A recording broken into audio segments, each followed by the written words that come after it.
എവിടെ പോകുമ്പോഴും ഇങ്ങനെ തന്നെ കേട്ടോ. ഇവർ മൂന്നാളും കയറി ഇന്നങ്ങനെ കാത്തിരിക്കണം. അപ്പം ഞാനിങ്ങോട്ട് വന്ന് കയറും. നമ്മളാണല്ലോ അവിടുത്തെ VIP. ഇന്നത്തെ നമ്മളെ കറക്കം കെട്ടാങ്കലേക്കാണ്. വലിയ പ്ലാനൊന്നുമില്ല, ഒരു കുഞ്ഞി പ്ലാനേ ഉള്ളൂ. അച്ഛൻ്റെ പിറന്നാളാണ്. അപ്പോൾ എന്തെങ്കിലും ഒരു ഗിഫ്റ്റ് വാങ്ങിക്കണം അച്ഛന്. സംഭവം അച്ഛന്മാർക്ക് ഗിഫ്റ്റ് വാങ്ങിക്കുക എന്ന് പറയുമ്പോൾ വളരെ ലിമിറ്റഡ് ആയിട്ടുള്ള ലിസ്റ്റ് നമ്മളെ മുമ്പിലുണ്ടാവുള്ളൂ. അതിൽ ഏറ്റവും ലാസ്റ്റ് നമ്മൾ പോയി എത്തുക ഡ്രസ്സിൽ വയ്ക്കൂ. അങ്ങനെ നമ്മൾ കെട്ടാങ്കലെത്തി അച്ഛന് ഡ്രസ്സ് വാങ്ങിക്കാൻ വേണ്ടി പോവുകയാണേ. പണ്ടത്തെ പോലെയല്ല, വണ്ടി വലിയുന്നില്ല. അതുവരെ വലിവുണ്ടായ മനുഷ്യനാ അതാ ആ സ്റ്റാച്യൂവിൻ്റെ അടുത്തെത്തിയപ്പോൾ വല്ലാത്തൊരു ബ്രേക്ക് ഇടൽ. അപ്പം ഞാനും അങ്ങനെ വിട്ടാൽ പറ്റൂലല്ലോ. അപ്പോൾ അതാ ഞാൻ ഈ സേട്ടനെ വെച്ച് അങ്ങ് അഡ്ജസ്റ്റ് ചെയ്ത്. തുമ്പി അതിനെ നോക്കണ നോട്ടം കണ്ടോ, ഏതാ ഇയാളിൻ്റെ അമ്മ അതിനെ പോയി കെട്ടിപ്പിടിക്കണ്ടല്ലോ എന്നൊക്കെ വിചാരിക്കുന്നുണ്ടാവുക. ഏറ്റവും വലിയ ടാസ്ക് എന്താ പറയുക, ഈ ആണുങ്ങൾക്ക് ഡ്രസ്സ് എടുക്കുന്നതാ. ഞാൻ ഏത് ചെക്ക് നോക്കുമ്പോഴും ഇത് അച്ഛനുണ്ട് എന്ന് പറഞ്ഞിട്ട് എനിക്ക് അതിനൊന്നും കണ്ടെത്താൻ കഴിഞ്ഞില്ല.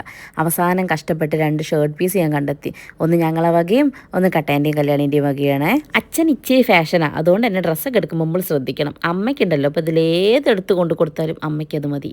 നമ്മൾ എന്താണോ എടുത്തു കൊടുക്കുന്നത് അമ്മയ്ക്ക് അതേ മതി. അമ്മയ്ക്ക് ഒരുങ്ങണമെന്നുമില്ല, നല്ലോണം നടക്കണമെന്നുമില്ല, ഒന്നുമില്ല. അമ്മയ്ക്ക് ഉള്ളതുകൊണ്ട് ഓണം പോലെ എന്നുള്ള ടൈപ്പാണ്. അച്ഛൻ അങ്ങനെയല്ല, അച്ഛനെ കുറച്ച് സ്റ്റൈലാക്കി നടക്കുന്നതൊക്കെയാണ് ഇഷ്ടം. അല്ലുട്ടനും തുമ്പി പിന്നെ എന്താ വികൃതി കാണിക്കേണ്ടതെന്നുള്ളതിൽ PhD എടുത്ത് നടക്കുകയായതുകൊണ്ട് എനിക്ക് അവരെ മാനേജ് ചെയ്യാൻ വളരെ വളരെ എളുപ്പമായിരുന്നു. അത് കഴിഞ്ഞപ്പോഴത്തേക്ക് ഞാൻ ക്ഷീണിച്ച് പോയി ഗൈസ്. അപ്പം ഞങ്ങൾ കുറച്ച് ജ്യൂസൊക്കെ കുടിക്കട്ടെ. എന്ത് വേണം? ഓറഞ്ച്. എത്ര എണ്ണം വേണം? 2 3. ഒന്ന് അല്ലോച്ചിനും ഒന്ന് അനക്കുക. ഓക്കെ,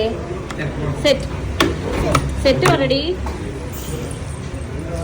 അങ്ങനെ ആദ്യം അല്ലോട്ടനും തുമ്പിക്കുള്ള ജ്യൂസാണ് വന്നത്. അത് കഴിഞ്ഞ് ഇൻ്റെ ജ്യൂസ് വന്നു. ലാസ്റ്റാണ് വൈശാട്ടിൻ്റെ ജ്യൂസ് വന്നത്. ഇനി വൈശാട്ടിൻ്റെ ജ്യൂസ് ആദ്യം ആയാലും ലാസ്റ്റ് ആയാലും എപ്പോഴാണെങ്കിലും ഏട്ടന് വരേക്ക് കുടിക്കാൻ പറ്റലേ ഇല്ല. ആദ്യം ഞാനേനു കൈയിട്ട് വരല്, ഇപ്പോൾ എന്നെ മക്കളുമായി കൈയിട്ട് വരണ്. അയ്യോ, മക്കൾ എന്ന് പറഞ്ഞ് ഞാൻ എൻ്റെ അല്ലൂസിനെ അധിക്ഷേപിക്കുന്നില്ല. തുമ്പി അല്ലൂട്ടന് പിന്നെ ഇങ്ങനത്തെ യാതൊന്നും വേണമെന്നില്ല. ഇച്ചിരി ചോറ് അല്ലെങ്കിൽ ഇച്ചിരി കഞ്ഞി, ചോറും കഞ്ഞി മാത്രം കഴിച്ച് ജീവിക്കുന്ന ജീവി ഏതാണെന്ന് വെച്ചാൽ അത് അല്ലൂസിനെ ഞാൻ പറയുള്ളൂ. അല്ലൂന് മധുരം ഒന്നും ഇഷ്ടമല്ല ഗൈസ്. എരിവ്, പുളി, ഉപ്പ് ഇങ്ങനത്തെ ഐറ്റംസിനോടാണ് താല്പര്യം. ജ്യൂസോ ഫ്രൂട്ട്സോ അങ്ങനത്തെ യാതൊരു വിധ സാധനം എൻ്റെ കുട്ടിക്ക് ഇഷ്ടമല്ല. ഓള് വലിക്കുന്ന സ്ട്രോയ്ക്ക് കാത്തിരുന്ന കാര്യം നടക്കില്ല എന്ന് മനസ്സിലായ വൈശാട്ടൻ ബുദ്ധിപൂർവ്വം വേറൊരു സ്ട്രോ ഇട്ട് കുടിക്കാൻ തുടങ്ങി. ഈ കുടി കഴിഞ്ഞിട്ട് വേണം നമുക്ക് പോവാൻ. ഇവിടെ ഒരുത്തൻ കണ്ടില്ലേ, അത് വലിക്കുന്നുണ്ടോ എന്ന് എനിക്ക് തന്നെ ഡൗട്ടാണ്. വന്നപ്പോൾ തൊട്ട് തുടങ്ങിയ വലിയാണ്, ഇതുവരെ അത് കഴിഞ്ഞിട്ടില്ല.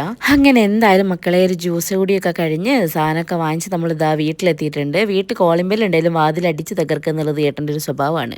വീട്ടിൽ ഷൂറാക്കി വെച്ചാൽ ഞങ്ങൾ പലപ്പോഴും മറക്കാറുണ്ട്. അതുകൊണ്ട് ഞങ്ങളൊക്കെ ചെരുപ്പതാ മുമ്പിലുണ്ട്. പക്ഷെ നമ്മൾ അല്ലുട്ടെ ഓൻ ആ കാര്യത്തിൽ കർക്കശക്കാരനാണ്. അന്ന് തൊട്ടിട്ട് ഇന്ന് വരെ ആ കാര്യം ഓൻ മറന്നില്ല കേട്ടോ. ഓൻ്റെയും തുമ്പീൻ്റെയും ചെരുപ്പ് അഴിച്ച് ഓനത് ആ ഷൂ റാക്കിൽ കൊണ്ട് വെച്ച് അങ്ങ് സെറ്റാക്കിയാലേ മൂപ്പർക്ക് സമാധാനം ഉണ്ടാവും. സ്കൂളിൽ പോയാലും വരുമ്പോഴും ഒക്കെ ഓൻ അങ്ങനെയാണ് കേട്ടോ. ഓൻ വെക്കുമ്പോഴാണ് എനിക്ക് ഓർമ്മ വരിക, അങ്ങനെ ഒരു സാധനം ഇവിടെ വെച്ചിട്ടുണ്ടല്ലോ എന്നുള്ളത്. ഇതിനുമ്പൊക്കെ യൂസ്ഡായി വരണത്തെ. അപ്പോൾ അടുത്ത വീഡിയോയിൽ കാണാം ഗൈസ്. ബൈ.